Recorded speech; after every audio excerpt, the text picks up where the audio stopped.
Hey everybody, how's it? Aloha, this is Geebz, your old composer here at the Decomposer Lounge, getting to it really fast. Coming back from a break this week. I am doing Kamelot. You know who you are. It's been on my suggestion list for well over a year. I just gotta say, I'm really sorry. It's just, my list is my list, and sometimes things get phew.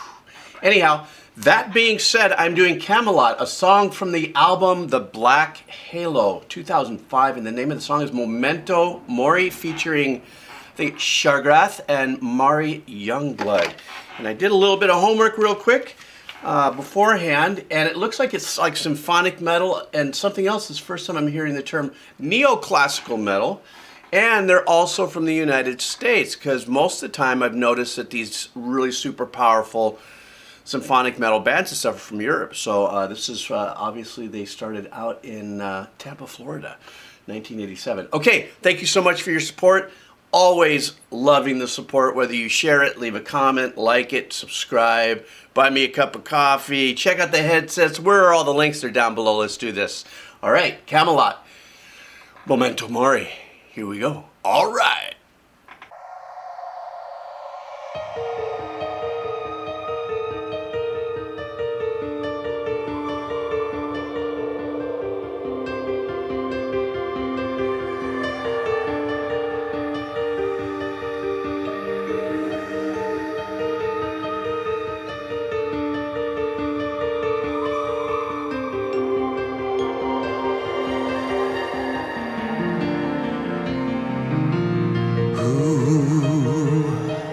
Wants to separate the world we know from our beliefs, and who sees only black and white, distinguish loss from sacrifice.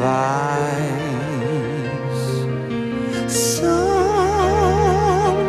we may come to peace with the world within ourselves, and I will await you until I close my eyes, close my eyes, close my eyes.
Okay, I'm afraid to let it go too far. There's never really a good place to ever stop, you know, when it comes to doing reactions. But I got to get ahead of this because this is like a 9-minute song here.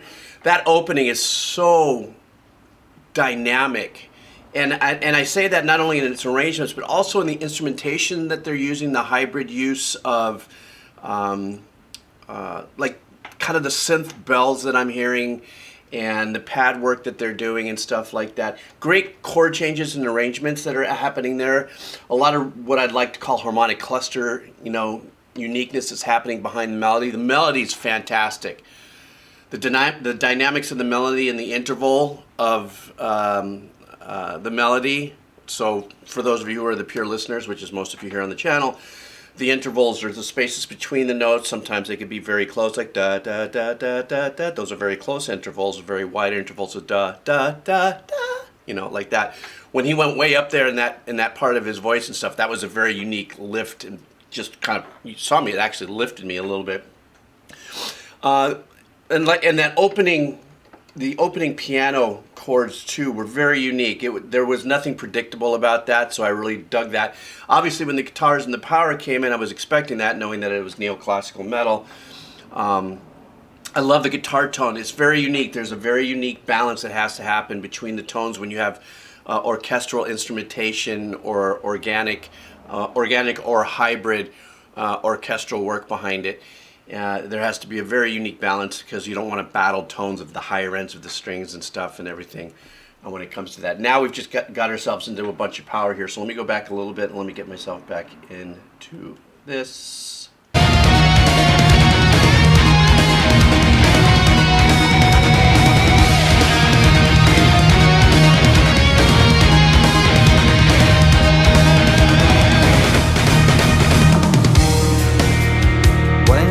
Time has come, you know you'll be lonely once again, and the final winter comes to us all.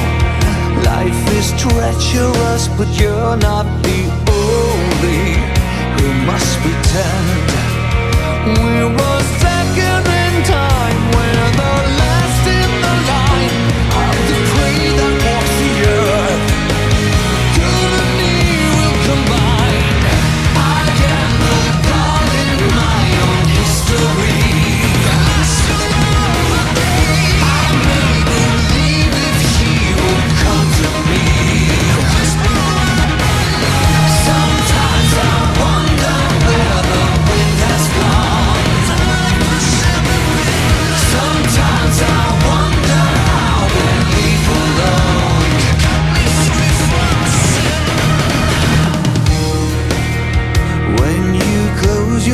Mementos of some. Okay, I'll bring it back. I want to bring up two things that were badass right there that I love. On this side, when I go back, we're going to listen, because I hear it happening here. Listen to this arrangement on this side. Very subtle, but a very important part of the dynamics in the arrangements is that it almost sounds like a small arpeggiation.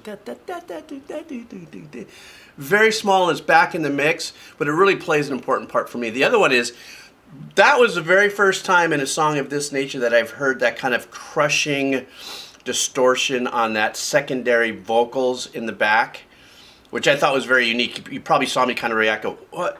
Like, I thought for a second maybe I blew a speaker or something, but obviously purposeful, because the rest of the mix sounds badass. But I thought that was really cool. Love the background vocals in that. But let me go back and listen for that little... Sometimes I wonder how we leave alone.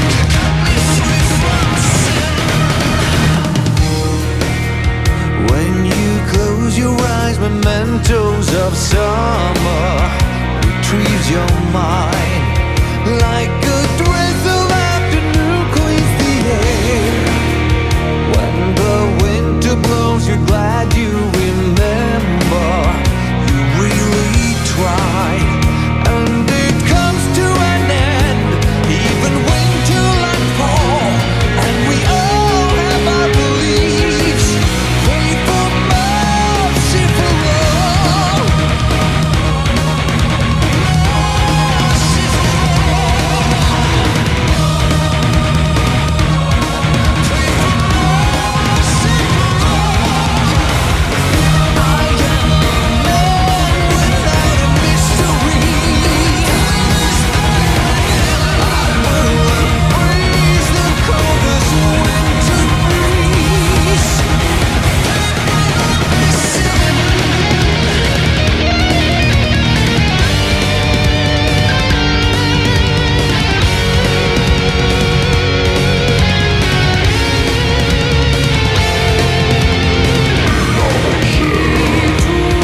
I love the way that they're really moving around in the mix with the vocals. This guy's got a great voice. Now, I don't know, this journey on the channel has exposed me to the whole symphonic metal movement, most of which that I know is from Europe. But I noticed that a lot of them have a particular style of vocal singing that's very consistent. And sometimes it's this little more of a powerful vibrato and very powerful rock opera style, be it female or male singers. But what I love what I'm hearing here is they're really playing around with the vocals in the mix, and they're tweaking things like that distorted sound.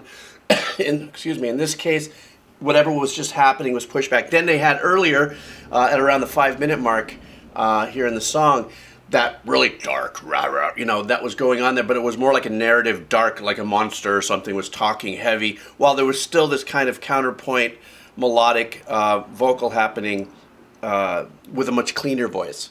So I'm really digging that. Plus, also, when that also kicked in around 5 minutes, it almost felt like it lifted into a completely different song, a different arrangement.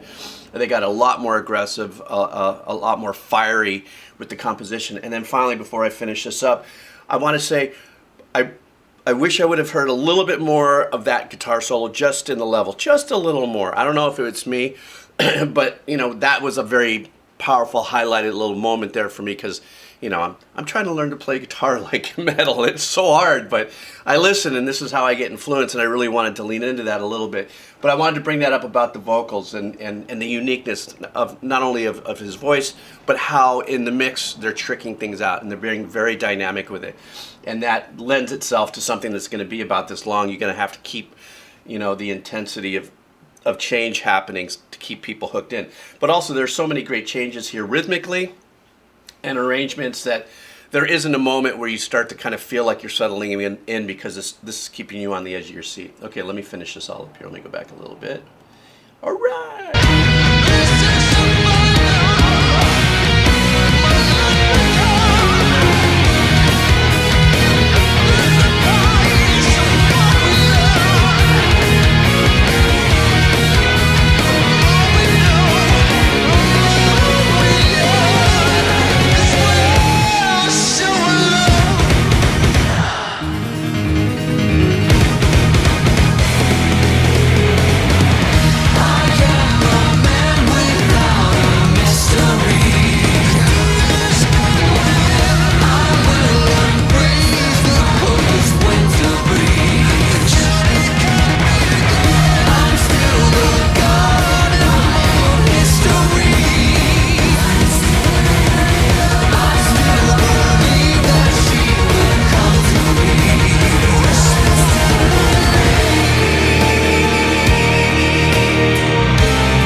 And I will await you until I close my eyes.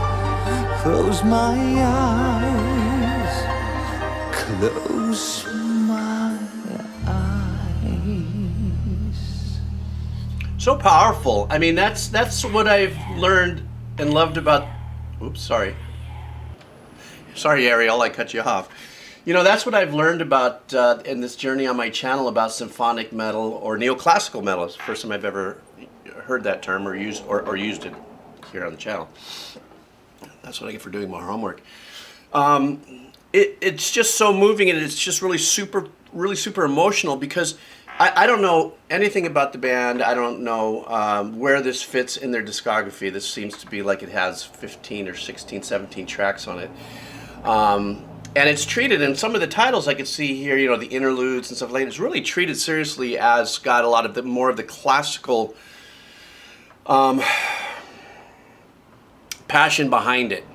Obviously, when you're writing this style of music, you have to have knowledge of arrangements, compositions beyond, oh, I'm adding strings to a song. These are very powerful movements that are happening here, and these arrangements are not your standard. Let's just say if a band says, well, we're going to have a little fun and add some stuff, sometimes there'll be strings or something that might follow chord changes pretty directly. But these unique arrangements that are happening around it, there's so much happening with secondary and actually third level hooks instrumentally. What I just got through finishing listening this last section here, two things that I really was liking was their use of arpeggiations. Sometimes just in fleeting moments would come in and out, and a lot of times the doubling of the keyboard, so you had the piano and, like, let's just say a harpsichord or a clave, more of a harpsichord style sound, and they would double it and layer it, you know, so it would be on top of each other in unison, but two different sounds playing the same arpeggiation, so you get this really nice super dynamic split in the engineering aspect of it, which had to have been a monster job, the engineering on this. Hats off to the engineer. You guys know how I feel about that. The engineer always becomes part of the band when it comes to the actual recording sessions, because they bring all that you know, ability in there. And doing something like this is so difficult. I wouldn't even consider it. Pay me all the money in the world, I'd go, no, I'm going to go surfing. And then at the very end, the richness of the vocal harmonies that were happening in the background. Fantastic, super great arrangements. Fantastic, super great. I mean, I kept on leveling up in there. How far up could I go? And very rich, and not only very rich, but they weren't heavily clustered harmonies. Remember, I was talking about clusters before. The width in the intervals of the harmony left a lot of great space for the melody, but what was happening there were these very purposeful choices in purposeful choices in the harmonies to give it a lot of width and dynamic and space. You felt like it was, you know, really well loaded up, like big fat choir, but it wasn't as over the top as it could have been. Sometimes pulling back some of those notes in those harmonies can make a really big fat difference. Anyhow, thank you so much. This is my very first time listening to Kamelot. The song was Memento, Mori. You guys have yourself a killer weekend. I'm back in the saddle. Like I said, I took a break. Even though these videos that came out this week were Patreon picks, I did take a break from doing some reactions. I had to slow down a little bit. And but I'm coming back full force next week. I'm going to be doing, what do I got coming out? I have the band Insomnia, and I've got Epica, and I've got Avatar and Leonessa. Oh no, I'm sorry. Archangel. No. Echo. Glasses. All right, guys. Like usual, thank you for your support. If you're still here, type in I'm still here. If you're still here and you type in I'm still here, thank you for your support. All right, guys, take care. Aloha.